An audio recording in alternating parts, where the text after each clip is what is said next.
He understood the war, he understood civil rights, he understood taxes, he understood calculus. As a kid, he embodied jazz in his whole being. He brought such a sense of looseness and chaos to rigid white America. I walked up into this club in Kansas City, and man, it was Dwayne and Miles. And I said, Dwayne, what we gonna play? And Dwayne, man, he said, we don't play jazz. We make love to jazz. And he just kissed me on the mouth and tickled my taint a little bit. Life-changing.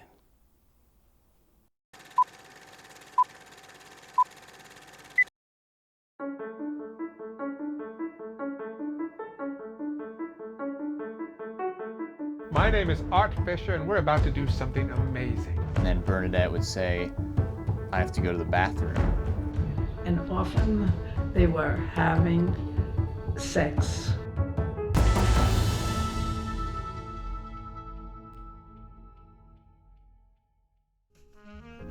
Hello, and welcome to Untold Genius, a weekly documentary series that brings you the stories of tragic fallen stars. My name is Art Fisher. If you're joining us after last week's smash hit pilot about Simon Finch, you may notice we've made some changes around here. We have a brand new crew, a snappy opening credit sequence, and a renewed passion for bringing you tragic stories weekly. This week, we bring you the story of Dwayne Johnson, a jazz musician who changed the world. The world of jazz is an exciting one, full of sex, drugs, Ryan Gosling. It has everything. To discuss this further, I've enlisted the help of a pop culture expert who knows everything about jazz. I believe 90s rap really did inspire jazz music. He also coincidentally happens to be my nephew and free between the hours of 5 and 7 p.m. on Thursdays. Adam, what are your thoughts on the world of jazz? John Coltrane, Dizzy Gillespie, Herbie Hancock, the guy who did the music for Ocean's 11. These are all jazz artists. Which brings us to Dwayne Johnson, a poor kid born in Waterloo, Iowa, who wanted so badly to be in the jazz scene. Let me tell you, blowing into a trumpet, it's a sacred act between man and beast. The words of a legend. Because of a contract I signed last week, I was legally required to have Dr. Ruth Gray in this episode, whether I wanted to or not. In my new book, New York, I Love You, But You're Bringing Me Down, the history of New York as told through its music, I talk about this story and the weird publicity it did for the jazz scene. Johnson's star was on the rise, and he started playing clubs like A-Train, B-Train, and Uncle Victor's family-friendly jazz bar and occasional abortion clinic. One night, while playing with his trio at the club, Dwayne was spotted by famed record producer and inventor of the sexual Ponzi scheme, Larry Fine. Kid, I'll make you a star. Now, how'd you like to go snort cocaine with Arthur Miller? Larry put him on television, and the world was introduced to Dwayne Johnson. The girls were everywhere, man. 40, 41, 42-year-old women just screaming at me. It was hard, you know, to stay concentrated with all that middle-aged, mid-menopausal pussy just throwing themselves at me. His first album, Release, sold 1 million copies in its first week. His second album, Dwayne Johnson's Greatest Hits, released 1 month later, sold double that. And despite all of his success, Dwayne refused to be photographed with his signature trumpet. It's really remarkable when you think about it. We have all these other pictures. We've got pictures of, Kate Moss snorting cocaine. But no one got a shot of Dwayne Johnson in that trumpet. However, due to the advance of modern technology, we assume it would have looked something like this.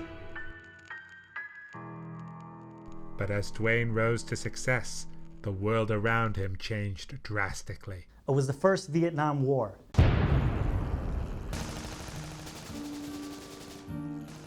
Dwayne saw people like Dylan, Simon and Garfunkel, and the Monkees protesting the war with their music, and he knew what he had to do. The song Jesus, Money Wept. I mean, it just brings the Vietnam War protest and the horrors of the 60s, you know? I used to listen to Jesus Money Wept when I was getting my PhD. Oh man, that record made me hate America. And it made me love the black community. Unfortunately, we couldn't get the rights to play Jesus Money Wept, but it sounds a little something like this.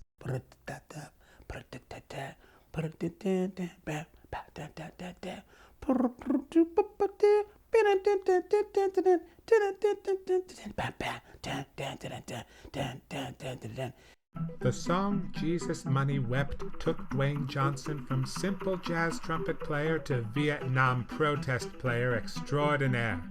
But for Dwayne Johnson, that still wasn't enough. The gears of war kept turning, despite my foxy new album, Hey Nixon, Fuck You.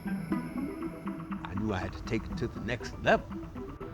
I had to grab the bull by the horns and make love to it like a matador.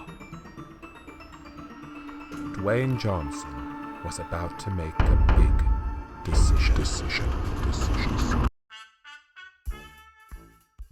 This week, we wish we were sponsored by Legible.com. With Legible.com, you get access to tens of transcribed audiobooks in print, the way audiobooks should be experienced. Right now, I'm reading Harry Potter and the Goblet of Fire by J.K. Rowling, narrated by Jim Dale, and transcribed by Broadway legend Mandy Patinkin. Legible.com. Audiobooks for your eyes. Now, back to the program. It was 1971, and the world was on fire. The Vietnam War was raging. The Pentagon Papers showed the government had been lying, and my Uncle Larry was catfished by a CIA operative wanting to catch him for illegal whaling. Dwayne Johnson looked at his world and knew he had to take action. So, on November 7th, 1971, Dwayne Johnson scheduled a concert in Central Park. Before thousands of adoring fans, he took the stage, yelled, "Brothers and sisters, boys and girls, adults and children in trench coats pretending to be. I have gathered you in Central Park as our world lies in disarray. Our boys are dying overseas. The president is a liar, and I've been peeing blood for well over a year now. We've tried regular protests. We've even tried protests with music. But maybe it's time we try something a little more drastic."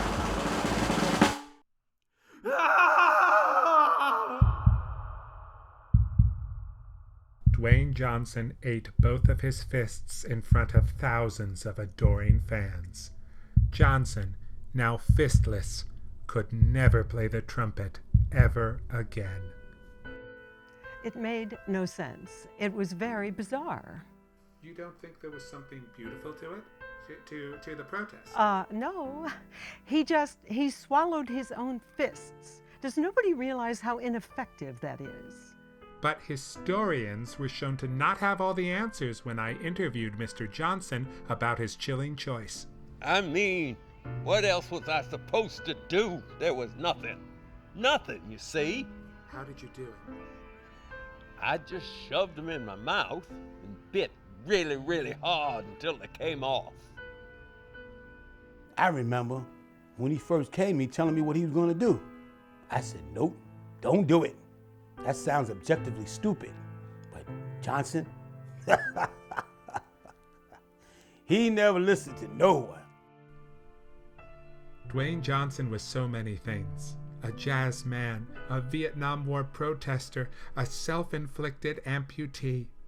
People may ask, did Dwayne Johnson actually accomplish anything by eating his own fists? And the answer may seem to be no. Absolutely not. But let me ask you this. Are we still fighting in Vietnam? I didn't think so. And for that, we owe Dwayne Johnson.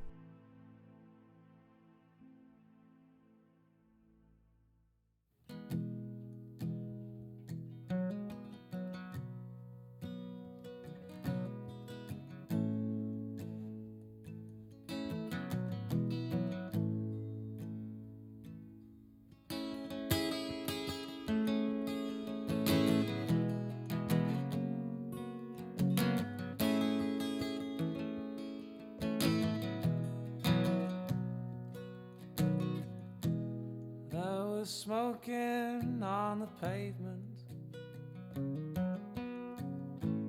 There's the light.